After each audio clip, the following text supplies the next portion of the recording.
सो जा मेरी चाँद से गुड़िया सो जा, सुंदर परियां आएंगी चाँद से झूला लाएंगी, मेरी गुड़िया झूला झूलेगी। मम्मा, हमारे मामा कल कब आएंगे? अरे कुकू बेटा, आप अभी तक जाग रहे हैं। मैं तो समझी थी कि आप सो गए हो। मम्मा, आज तो हमें आपकी लोरी से भी नींद नहीं आ रही। कल हमारे मामा जी आ रहे हैं ना, इसलिए हमें मामा जी का बहुत बेचैनी से इंतज़ार है। मेरे बच्चों, अब जल्दी से सो जाओ। ऐसा ना हो कि कल जब आपके मामा जी आए तो आप सोते ही रहो। जल्दी सो जाओगे तो सुबह जल्दी उठोगे। आपके मामा जी दोपहर से पहले ही आ जाएंगे। मम्मा चिड़िया अपने बच्चों को सुला देती है। दोनों बच्चे सो जाते हैं। रात के वक्त मम्मा चिड़िया उठकर रसोई में जाती है। मेरे भाई को मीठी सेवइयाँ बहुत ज़्यादा पसंद है। मैं भाई के लिए मीठी सेवइयाँ बना कर रखती हूँ। रात रात ठंडी हो जाएंगी। मम्मा चिड़िया को अपने भाई के आने की बहुत खुशी थी। वह अपने भाई के पसंद की मीठी सेवइयाँ बना रही थी और दिल ही दिल में बहुत खुश थी। दूसरे दिन 10 बजे के करीब रानू चिड़िया के भाई आ जाते हैं। भाई, आपका सफ़र कैसा रहा? क्या रास्ते में कोई दिक्कत तो नहीं हुई? नहीं, रास्ता तो ठीक था। मैं अच्छे से पहुंच गया। रानो, मुझे थोड़ी जल्दी है। मैं ज़्यादा देर नहीं रुकूंगा। थोड़ी देर बाद वापस चला जाऊंगा। लेकिन मामा जी, हमने आपका बहुत इंतज़ार किया। हम आपके साथ जंगल जाएंगे, झरने पर जाएंगे और जंगल की सैर करेंगे। हम आपको अभी इतनी जल्दी नहीं जाने देंगे। और मामा जी, मैंने तो अपने दोस्तों को भी बताया है कि मेरे मामा जी आ रहे हैं। आप मेरे साथ मेरे दोस्तों से मिलने नहीं जाएंगे? अगली बार बच्चों, जब मैं अगली बार आऊँगा तो आपकी मामी को भी साथ लाऊंगा और फिर हम सब मिलकर खूब मौज मस्ती करेंगे। ऐसे कहते हुए रानू चिड़िया का भाई अपने बैग से एक पेपर निकालता है। रानो बहन, इस पेपर पर अपना पंख लगा दें। ये मेरे लिए ज़रूरी है। लेकिन भाई, ये क्या है? इस पर क्या लिखा है? नहीं, लिखा तो कुछ नहीं है। बस कोई ज़रूरी कागज़ है। मैं इसी कागज़ पर आपका पंख लगवाने टाइम निकाल कर आया हूँ। अच्छा ठीक है, जो भी है लाइन दें, मैं अपना पंख लगा देती हूँ। मामा चिड़िया बिना कुछ सोचे समझे और कागज़ पकड़कर उस पर अपना पंख लगा देती है। मामा, हमारी टीचर कहती है कि किसी भी कागज़ पर पंख लगाने से पहले उसे अच्छी तरह पढ़ लें। आप देख तो लें कि मामा जी क्या लिख कर लाए हैं। गुड़िया बेटी, आप चुप कर जाएं। आपको नहीं पता, ये बड़ों की बातें हैं। कोई होगा आपके मामा जी का ज़रूरी कागज़। जैसे ही उस कागज़ पर रानू चिड़िया अपना पंख लगाती है, रानू चिड़िया का भाई जाने की तैयारी करता है। अच्छा, अब मैं चलता हूँ। मुझे रास्ते में एक दोस्त से भी मिलना है। लेकिन भाई, मैंने तो आपके लिए मीठी सेवइयाँ बना कर रखी हैं। आपको मीठी सेवइयाँ पसंद है ना? हाँ, मैं ज़रूर खाता, लेकिन मुझे अब जल्दी है। ऐसे कहते हुए रानू चिड़िया का भाई जल्दी से वहाँ से चला जाता है। मम्मा, हम मामा जी के इंतज़ार में सारी रात नहीं सो पाए और मामा जी आए भी तो सिर्फ चंद मिनट के लिए। यूँ आए और यूँ चले गए। शायद मामा जी उस कागज़ पर आपका पंख लगवाने ही आए थे, हमसे मिलने नहीं। चिड़िया भी कुछ ऐसा ही सोच रही थी, इसलिए वो खामोश रहती है और अपने बच्चों को दाना पानी देती है और अपने कामों पर चली जाती है। पति जी, क्या बना? क्या रानो ने जायदाद के कागजात पर अपना पंख लगा दिया? हाँ देखो, रानो ने अपना पंख लगा दिया। अब सारी जायदाद हमारी हुई। पिताजी की जितनी भी जायदाद थी वो मैंने अपने नाम करवा ली है। हम घर के साथ वाला खेत अब बेच देंगे और नदी के साथ वाला खेत जरखेज है, हम उसमें खेती बाड़ी करेंगे। अब सारी जायदाद हमारी हुई। रानू चिड़िया अपने बच्चों को पालने के लिए दिन रात काम करती है। वो मेहनत करती है। उसके पति के गुजर जाने के बाद उसकी जिम्मेदारी बढ़ गई थी।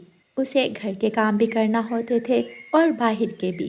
कालू जी, आखिर कब तक हम रानू चिड़िया को वो घर किराए पर दे रखेंगे? मैं तो कहती हूँ उस घर को बेच ही दो। मैं भी यही सोच रहा हूँ। वो घर बेचकर हम शहर वाले जंगल में कोई नया घर बना लेते हैं।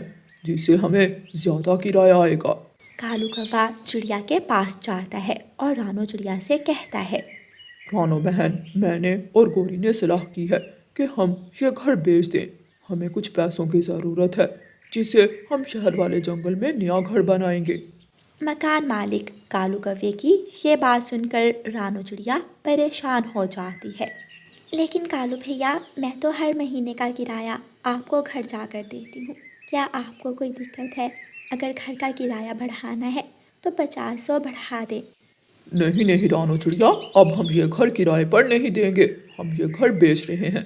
अगर तुमने खरीदना है तो खरीद लो, वरना कल तक ये घर खाली कर दो। माफ़ करना, हमारे पास समय नहीं है। ऐसे कहते हुए कालू कौवा वहाँ से चला जाता और रानो चिड़िया दुखी दिल के साथ घर के अंदर चली जाती है। मम्मा, कालू अंकल क्या करने आए थे? बेटी, कभी ये मकान बेचना चाहते हैं। अगर हमारे पास इतने पैसे होते तो हम ही ये मकान ख़रीद लेते। अब हमें कोई नया घर किराए पर लेना होगा। मम्मा, क्यों ना कालू अंकल से हम यही घर खरीद लें। मुझे ये घर अच्छा लगता है। हम जब से अंडों से निकले हैं हम इसी घर में रहते हैं। हमें इस घर से बहुत ज़्यादा प्यार है। प्लीज़ मम्मा, कुछ करें। हम किसी भी तरह ये घर छोड़ना नहीं चाहते। यहाँ मेरे दोस्त रहते हैं, मैं उनके साथ खेलता हूँ, उनके साथ वक्त गुजारता हूँ।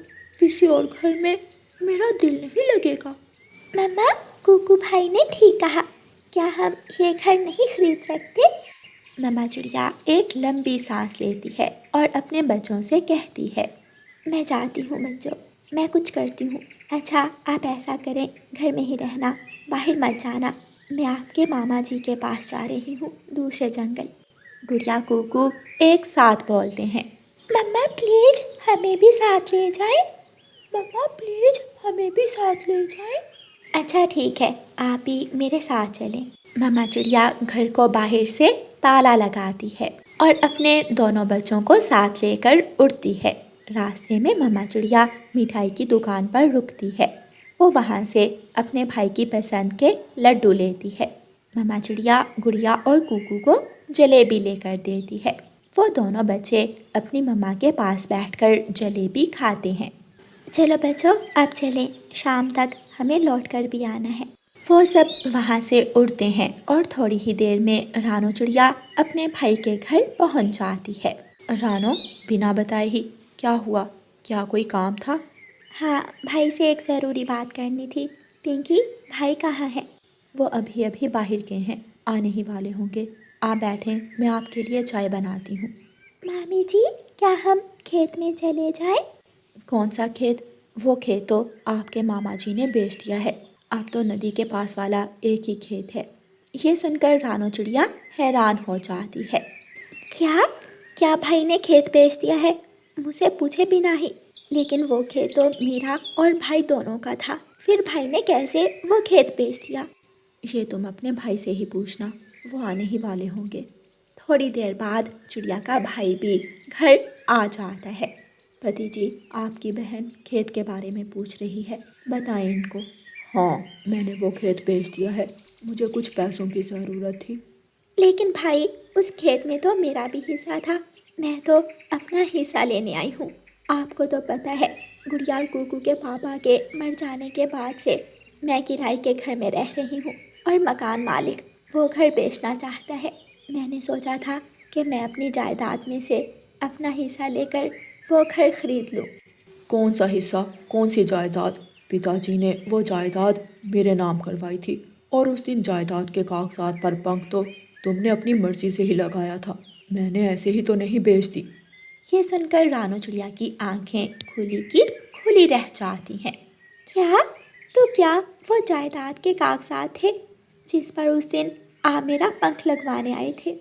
हाँ तो और क्या, तुमने उन कागजात पर अपनी मर्जी से ही पंख लगाया था। रानो, हमारे परिवार में तो बहनें अपने भाइयों से हिस्सा नहीं लेती। अगर मुझे पहले मालूम होता कि तुम अपना हिस्सा लेने आई हो तो मैं तुम्हें चाय पानी का भी ना पूछती। गुड़िया और कुकू खामोशी से सबकी बातें सुन रहे थे। वो इतने छोटे भी नहीं थे, वो सब समझ रहे थे। दोनों बच्चे अपनी मम्मा के साथ लग जाते हैं। रानो, जो तुम्हारी शादी पर खर्च हुआ था वो भी तो देखो, मैंने ही किया था। और फिर जब भी तुम्हारे पास जाता हूँ कुछ देकर ही आता हूँ। हिसाब करके देखो, तुम्हारे जायदाद के पैसे तो पूरे हो गए। अब तुम यहाँ से जा सकती हो। अपने भाई का ये व्यवहार देखकर रानू चिड़िया दुखी हो जाती है। बच्चों चलो चलो वापस चले, शायद आपके मामा जी को हमारा यहाँ आना अच्छा नहीं लगा।